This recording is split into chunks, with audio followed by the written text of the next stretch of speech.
Hello viewers, Assalamu alaikum. Welcome back to my channel Dr. Delwar Healthcare Tips. আজকে আমি আপনাদের সাথে share করব দ্রুত বীর্যপাত বা প্রিম্যাচিউর ইজাকুলেশন কাকে বলে এবং এর ট্রিটমেন্ট কী এবং কী কারণে হচ্ছে। তার আগে যারা আমার চ্যানেলটি এখনও সাবস্ক্রাইব করেনি আমি রিকোয়েস্ট করব সাবস্ক্রাইব করে আমার সঙ্গে থাকুন। সুন্দর সুন্দর ভিডিও টিপস বা হেলথ বিষয়ক টিপস পেতে আপনার এতে সাহায্য হবে। এবার আসি প্রিম্যাচিউর ইজাকুলেশন কাকে বলে।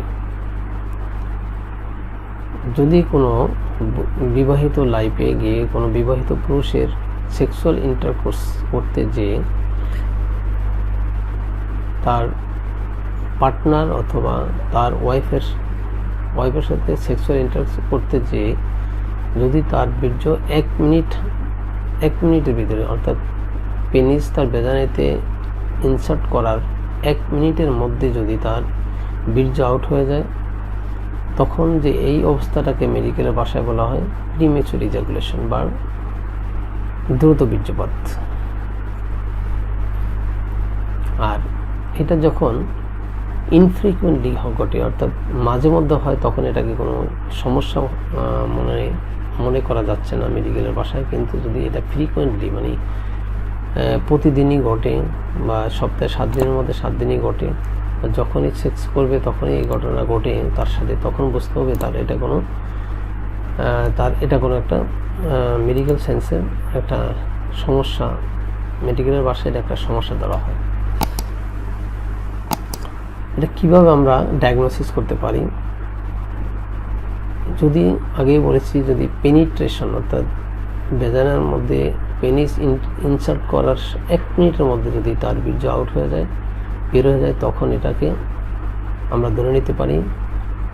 আরেকটা সিমটম হলো যদি এটা সবসময় অল টাইমে এটা ঘটে, ইন্টারকোর্সের সময় হয় তখন ঘটে, আর অথবা যদি সেক্স করতে যেয়ে যদি সে ডিস্ট্রেস অথবা ফ্রাস্ট্রেশন ফিল করে তখন এটাকে একটা সমস্যা ধরা হয়।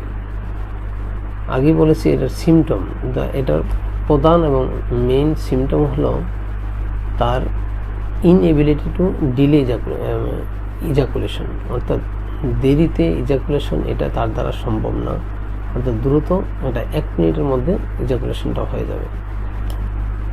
এবার আসি এটা কত ধরনের হতে পারে। মেইনলি এটাকে 2 ভাগে ভাগ করা যায়, একটা হলো প্রাইমারি আর একটা সেকেন্ডারি। আচ্ছা, long time premature ejaculation occurs all and nearly all of the time beginning with your first sexual intercourse, অর্থাৎ যদি লাইফে যদি কেউ কোনো ফার্স্ট টাইম ইন্টারকোর্স করে তখন এটা করতে পারে, এটাকে তখন বলা হয় প্রাইমারি ইজাকুলেশন। আর যদি সে কোনো লোকের যদি প্রিভিয়াস কোনো সেক্সুয়াল ইন্টারকোর্সের যদি এক্সপিরিয়েন্স থাকে, সেই সাথে যদি সে তার বীর্য যদি 1 মিনিটের মধ্যে বের হয়ে যায়, পেনিট্রেশন করার পরে যদি 1 মিনিটের মধ্যে বের হয়ে যায়, তখন এটাকে আমরা বলি সেকেন্ডারি ইজাকুলেশন। তখন তার এই সিমটমগুলো অ্যারাইজ করে তখন তাকে কোনো সেক্স বিশেষজ্ঞ বা চর্ম যৌন বিশেষজ্ঞ ডাক্তারের কাছে যাওয়া উচিত বা একজন রেজিস্টার্ড এবং অভিজ্ঞ ডাক্তারের পরামর্শ নেওয়া উচিত। কী কারণ এটা করছে, আসলে কজের মধ্যে অ্যাডজেক্ট কী কজ, মানে মূলত কোন কারণের জন্য এটা হচ্ছে এটা ধরা যাচ্ছে না, এখন পর্যন্ত এটা ধরা যায়নি। কিন্তু কিছু জিনিস যেমন এই প্রিম্যাচিউর ইজাকুলেশন এটা জটিলতার সৃষ্টি হয় যখন সাইকোলজিক্যাল এবং বায়োলজিক্যাল কিছু ফ্যাক্টরের কারণে। এবার আসি সাইকোলজিক্যাল কী ফ্যাক্টর এটার জন্য দায়ী। আর্লি সেক্সুয়াল এক্সপিরিয়েন্স যদি কারো থাকে, সেক্সুয়াল অ্যাবিউস যদি কেউ হয়ে থাকে, বা পুয়ার বডি শেপ বা পুয়ার বডি ইমেজ থাকে, তাহলে হতে পারে, অথবা ডিপ্রেশন বা অ্যাংজাইটি ইজাকুলেশন নিয়ে যদি কেউ চিন্তিত থাকে, আর যদি কেউ অপরাধ বোধ করে যে সেক্সুয়াল ইন্টারকোর্স এটা অপরাধ বোধ, তখন তার প্রিমেচার ইজাকুলেশন হতে পারে।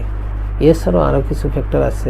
ইরেকটাইল ডিসফাংশন, যদি পেনিস ঠিক মতো ইরেকশন হয় না বা ইম্পর্টেন্সি থাকে তাহলে তার আর্লি ইজাকুলেশন হয়ে যেতে পারে। অ্যাংজাইটির জন্য হতে পারে। অনেক লোক তার দুশ্চিন্তাগ্রস্ত থাকে বিভিন্ন ফ্যামিলি বা পারিবারিক কারণে, সামাজিক কারণে, তখন তার এটা হতে পারে। যদি রিলেশনশিপের প্রবলেম, যদি তার সেক্সুয়াল পার্টনারের সাথে যদি রিলেশনশিপের যদি কোনো ঘাটতি থাকে বা প্রবলেম থাকে, সেই ক্ষেত্রে এটা হতে পারে। এবার আসে আমরা বায়োলজিক্যাল কী প্রবলেমের কারণে এটা হতে থাকে। বায়োলজিক্যাল প্রবলেমের মধ্যে 1 নম্বর প্রবলেম যে সেক্সের হরমোন, যে টেস্টোস্টেরন হরমোনের যদি ঘাটতি থাকে তাহলে এটাও হতে পারে। নিউরোট্রান্সমিটার অর্থাৎ অ্যাবনর্মাল ব্রেইনের কেমিক্যালের ভিতরে যদি কোনো ডিসপ্যারেসি বা ডিসক্রিমিনেন্সি থাকে তখন এটা হতে পারে, যেটাকে মেডিকেলের ভাষায় বলা হয় নিউরোট্রান্সমিটার। ইনফ্লামেশন বা ইনফেকশন অফ দ্য প্রোস্টেট বা ইউরেথ্রাতে অথবা তার ইউরেথ্রার ভিতরে যদি থাকে কোনো ইনফেকশন তাহলে হতে পারে। বা ইনহেরিটেড ট্রেট অথবা তোর বংশের মধ্যে যদি এই ধরনের রোগ কেউ বয়ে থাকে। এবার আসে কিছু প্যাথোলজিক্যাল কী কজ আছে। There are lots of pathological cause that can enter this early ejaculation situation. Number 1 হলো early age huge sexual experience. যদি কেউ অল্প বয়সে অনেক সেক্সুয়াল ইন্টারকোর্সের অভিজ্ঞতা থাকে, যদি কেউ জীবনে অনেকবার আর্লি এজ থেকে যদি কেউ মাস্টারবেশন করার অভ্যাস থাকে, যদি কারো স্বপ্নদোষ বা নাইটপুলেশন হয়ে থাকে, তার সিমেন যদি ওয়াটারি হয়ে থাকে, খুবই পাতলা হয়ে থাকে, তাহলে এটা হয়।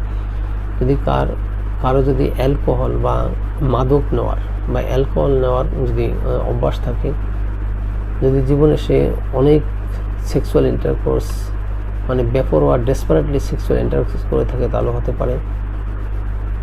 আর আগে বললাম যে যদি কেউ মাদক নেওয়ার অভ্যাস থাকে তাদেরও হতে পারে। অথবা কোনো সেক্সুয়াল তার অর্গানের কোনো ডিজিজ থাকলে বা ইউরেথ্রাতে যদি কোনো ইনফেকশন থাকে।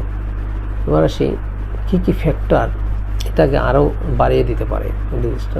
1 নম্বর হলো ইরেকটাইল ডিসফাংশন। যদি কারো ধ্বজভঙ্গ থাকে অথবা যদি তার ইরেকশনের পেনিস দাঁড়ানোর যদি কোনো সমস্যা থাকে, স্ট্রেস বা ডিপ্রেশন, এটা একটা সমস্যা হতে পারে।